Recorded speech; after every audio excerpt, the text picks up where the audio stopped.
നരിവേട്ട അനുരാജ് മനോഹർ സംവിധാനം ചെയ്ത നരിവേട്ട എന്ന് പറയുന്ന സിനിമ നമ്മൾ കണ്ടു. ഒരു നല്ല സിനിമയാണ്, തീർച്ചയായിട്ടും പോയി കാണാം എല്ലാവർക്കും. അപ്പോൾ കൂടുതലൊന്നും പറയാൻ താല്പര്യമില്ല. പടം എങ്ങനെയുണ്ട്, നല്ലതാണെന്ന് പറഞ്ഞിട്ട് പോകാൻ നിൽക്കുന്നവരാണെങ്കിൽ തീർച്ചയായിട്ടും പോയിക്കോളൂ, നഷ്ടമൊന്നും ആവില്ല. കാരണം നമ്മുടെ നാട്ടിൽ നടന്ന ഒരു സംഭവത്തെ നമ്മുടെ മുമ്പിലേക്ക്, മനസാക്ഷിക്ക് നിരക്കാത്ത ഒരു ദുരന്ത സംഭവത്തെ നമ്മുടെ മുമ്പിലേക്ക് വരച്ച് കാട്ടുന്ന ഒരു സിനിമയാണ്. അത് ഓൾറെഡി നമുക്കറിയാവുന്ന കാര്യമാണ്.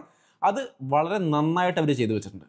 അതുകൊണ്ട് തന്നെ ആ രീതിയിലുള്ളൊരു സിനിമ, ഒരു റിയലിസ്റ്റിക് ഇൻസിഡന്റ്, മുത്തങ്ങ സംഭവം നമുക്കറിയാം, പോലീസിന്റെ വെടിവെപ്പും കാര്യങ്ങളും ഒക്കെ. അപ്പോൾ ആ ഒരു സംഭവത്തെയാണ് സിനിമയായി കൊണ്ടുവന്നിരിക്കുന്നത്. ഇതിലങ്ങനെ സസ്പെൻസ് കളയല്ലേ എന്നൊന്നും പറയാനില്ല, കാരണം ഇതൊക്കെ എല്ലാവർക്കും അറിയാവുന്ന കാര്യങ്ങളാണ്.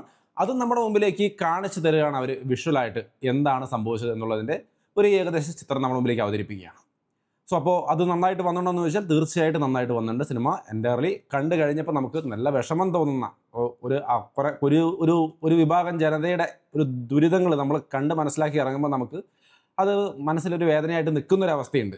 സോ അപ്പോൾ തീർച്ചയായിട്ടും അത്തരം സിനിമകളാണ് നിങ്ങൾക്ക്, അത്തരം സിനിമകൾ ഓക്കെ ആണെങ്കിൽ തീർച്ചയായിട്ടും പോയി കാണാം.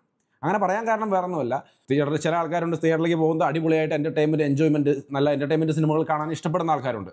അവരെ സംബന്ധിച്ച് ഇതിനകത്ത് അങ്ങനെ ഒരു എൻ്റർടൈൻമെൻറ്റ് എലമെൻ്റൊക്കെ വെച്ച് ആഘോഷമായിട്ട് എൻജോയ് ചെയ്ത് വരാനുള്ളതല്ല, നടന്ന ഒരു സംഭവമാണ് നമ്മൾ കാണാൻ പോകുന്നത്. അപ്പോൾ അങ്ങനെ കാര്യങ്ങൾ ഒരു അറിവിന് വേണ്ടിയിട്ടായാലും തീർച്ചയായിട്ടും ഈ സിനിമ കണ്ട തെറ്റൊന്നും പറയാനില്ല. നമുക്ക് നന്നായിട്ട് കണ്ടിരിക്കാവുന്ന നല്ല രീതിക്ക് എടുത്തു വെച്ചിട്ടുള്ള ഒരു സിനിമയാണ്. സോ പിന്നെ ഇതിനകത്തെ പെർഫോമൻസ് എങ്ങനെയുണ്ട്, ഗ്രാഫിക്സ് എങ്ങനെയുണ്ട്, മ്യൂസിക് എങ്ങനെയുണ്ടെന്നൊക്കെ ചോദിച്ചു കഴിഞ്ഞാൽ പെർഫോമൻസ് ഒക്കെ എല്ലാവരും മനോഹരമായിട്ട് ചെയ്തിട്ടുണ്ട്. ടോവിനൊക്കെ ഏറ്റവും ഗംഭീരമായിട്ട് ചെയ്തു എന്ന് തന്നെ പറയാം. സുരാജ് വെഞ്ഞാറമൂടാണ് ഒരു നല്ല പോലീസ് ഓഫീസറായിട്ട് വരുന്നത്. അദ്ദേഹം അതിഗംഭീരമായിട്ട് ചെയ്തിട്ടുണ്ട്. പിന്നെ ചേരൻ സാറാണുള്ളത്. അദ്ദേഹത്തിൻ്റെ കാര്യം നമുക്കറിയാം, അതൊക്കെ ഓൾറെഡി തെളിഞ്ഞു കഴിഞ്ഞ നടനാണ്, ഒന്നും പറയാനില്ല, പൊളിയായിട്ട് ചെയ്തു വെച്ചിട്ടുണ്ട്. വില്ലൻ ക്യാരക്ടർ എന്ന് പറഞ്ഞു കഴിഞ്ഞാൽ, വില്ലൻ എന്ന ഒരു നെഗറ്റീവ് ക്യാരക്ടറാണ് അദ്ദേഹം ചെയ്തിരിക്കുന്നത്. അത് ഗംഭീരമായിട്ട് ചെയ്തു വെച്ചിട്ടുണ്ട്, ഒന്നും പറയാനില്ല. ഈ അടുത്ത് കണ്ട തുടരും സിനിമയിൽ ഒരു വില്ലൻ ക്യാരക്ടർ നമ്മൾ അത്യധികം പ്രശംസിച്ചിട്ടുണ്ടായിരുന്നു, ഗംഭീരമായിരുന്നു. ഇതും അടിപൊളിയായിട്ട് ചെയ്തു വെച്ചിട്ടുണ്ട്, ഒരു രക്ഷയില്ല. തീർച്ചയായിട്ടും കാണുമ്പോൾ നിങ്ങൾക്കും അത് ഫീൽ ചെയ്യും. അങ്ങനെ ഓരോ ക്യാരക്ടറും അടിപൊളിയായിട്ടാണ് പെർഫോം ചെയ്തിരിക്കുന്നത്. ആരുടെയും പെർഫോമൻസിൽ ഒരു കുറവും പറയാനില്ല. ഇവരൊരു ചെറിയ കുട്ടി അതിനകത്ത് അഭിനയിച്ച് പോകുന്നുണ്ട്, ഡയലോഗൊന്നുമില്ല, വളരെ നിസ്സാരമായിട്ട് അഭിനയിച്ച് പോകുന്നുണ്ട്. പക്ഷേ ആ കുട്ടിയുടെ അഭിനയം പോലും വളരെ നന്നായിട്ടാണ് തോന്നിയത്. എല്ലാവരും ഗംഭീരമായിട്ടുണ്ട്. മ്യൂസിക്കും എവിടെയും കൂടുതൽ കുറവൊന്നും പറയാനില്ല. കഥയ്ക്ക് അനുസൃതമായ രീതിയിലുള്ള മ്യൂസിക്കും കാര്യങ്ങളുമായിരുന്നു. ഓവറോൾ സിനിമ കണ്ടവർക്കും അഭിപ്രായം പറയാൻ കേട്ടോ. എനിക്ക് തോന്നിയത് നന്നായിട്ട് ആ ഒരു കഥയെ എങ്ങനെ അവതരിപ്പിക്കണമോ അതുപോലെ അവതരിപ്പിച്ചു എന്നുള്ളതാണ് ഇതിൻ്റെ നല്ല വശം. സോ അത്തരം സിനിമകൾ ഇഷ്ടപ്പെടുന്നവർക്ക് തീർച്ചയായിട്ടും പോയി കാണാം. ഇനി സിനിമയിൽ എനിക്ക് പോരായ്മയായിട്ട് തോന്നിയത്, പോരായ്മ എന്ന് ഞാൻ പറയുന്നത് എൻ്റെ പോയിന്റ് ഓഫ് വ്യൂലാണ് കേട്ടോ. ഈ സിനിമ മൊത്തത്തിൽ കണ്ടു കഴിയുമ്പോൾ നമുക്കതിനെ കുറ്റം പറയാൻ തോന്നില്ല. പക്ഷേ എൻ്റെ ഒരു പോയിന്റ് ഓഫ് വ്യൂ, നമ്മൾ ഈ ട്രെയിലറൊക്കെ കണ്ട് ഇത് എന്താ സിനിമ എന്ന് നമുക്ക് അറിഞ്ഞുകൊണ്ട് നമ്മൾ ആ സിനിമ കാണാൻ പോകുന്നൊരവസ്ഥയാണ് എന്നെ സംബന്ധിച്ചിട്ടുണ്ടായിട്ടുള്ളത്. അപ്പോൾ അതുകൊണ്ട് തന്നെ ഞാൻ തിയേറ്ററിൽ പോയിരുന്നു. ഒരു മണിക്കൂർ കഴിഞ്ഞിട്ടും നമ്മൾ കാണാൻ പോയ കഥ, അല്ലെങ്കിൽ ട്രെയിലറിൽ കാണിച്ച കഥ, അല്ലെങ്കിൽ കഥ എന്താണെന്ന് നമുക്ക് അറിയാവുന്നതുകൊണ്ട് തന്നെ അതിലേക്കൊന്നും ഒരു മണിക്കൂർ, ഞാൻ ഏകദേശം സമയം നോക്കുമ്പോൾ ഒരു 55 മിനിറ്റ് ആയിട്ടുണ്ട് ഞാൻ ഈ സിനിമ കാണാൻ തുടങ്ങിയിട്ട്. 55 മിനിറ്റ് ആയിട്ടും ഇതിൻ്റെ കഥയിലേക്ക് യാതൊരു അറ്റാച്ച്മെൻറ്റും ഇല്ല. ഹീറോയുടെ യാതൊരു കണക്ഷനും അങ്ങോട്ട് ആ മെയിൻ കഥയിലേക്ക് വരുന്നില്ല.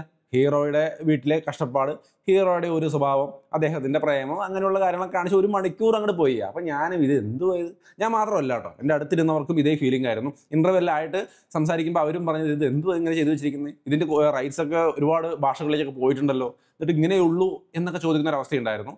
എനിക്കും തോന്നി ഇത് ഇത്രയായിട്ടും ഈ ഒരു മെയിൻ സംഭവത്തിലേക്ക് ഒരു ബന്ധവും കാണിച്ചില്ല എന്നുള്ളതാണ്. ആ സിനിമ കഴിഞ്ഞ് വന്നപ്പോൾ എനിക്ക് തോന്നിയത് ആ ഒരു ഫസ്റ്റ് ഒരു 1 അവറിൽ കാണിച്ചത് ആ ഒരു ക്യാരക്ടറിനെ, ടോവിനോ തോമസിൻ്റെ ക്യാരക്ടറിൻ്റെ ഒരു സെറ്റപ്പ്, ആ ഒരു സ്വഭാവം ഒന്ന് ബിൽഡ് ചെയ്തെടുക്കുന്നതായിരുന്നു. അത് എങ്ങനെയാണ് മനസ്സിലാവുന്നത് വെച്ച് കഴിഞ്ഞാൽ, അത് കഴിഞ്ഞിട്ടുള്ള ഓരോ സെക്ഷൻ കടന്നു പോകുമ്പോഴും അദ്ദേഹം അത് കൺവേർട്ട് ചെയ്ത് കൊണ്ടുവരുന്നത് കാണുമ്പോൾ തീർച്ചയായിട്ടും ആ ഒരു ക്യാരക്ടറിനെ നമ്മൾ പരിചയപ്പെടേണ്ടത് അനിവാര്യമായിരുന്നു എന്ന് പിന്നീട് തോന്നി. ആ സിനിമ കഴിയുന്ന നേരത്ത് നമുക്ക് തോന്നുന്നുണ്ട്.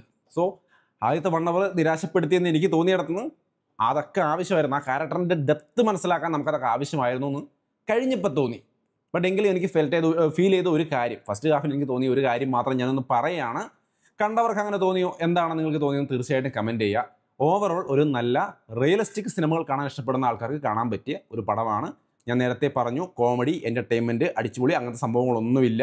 അതുകൊണ്ട് അത്തരം ഒരു എൻജോയ്മെൻറ്റിന് വേണ്ടിയിട്ട് സിനിമയ്ക്ക് പോകുന്നവർ പോയാൽ നിരാശയായിരിക്കും ഫലം. പടം തീർച്ചയായിട്ടും നല്ല പടമാണ്. ഒരു പക്ഷേ വരും സമയങ്ങളിൽ ചർച്ച ചെയ്യപ്പെട്ടേക്കാവുന്ന ഒരു സിനിമ കൂടിയാണെന്ന് തോന്നുന്നു. സോ അതാണ് ഈ ഒരു സിനിമയെക്കുറിച്ചുള്ള എൻ്റെ അഭിപ്രായം. ഡീസൻ്റ് വാച്ചാണ്, തീർച്ചയായിട്ടും പോയി കാണാം. കൂടുതലൊന്നും പറഞ്ഞ് വരത്തുന്നില്ല. നല്ല പടമാണ്, പോയി കാണും.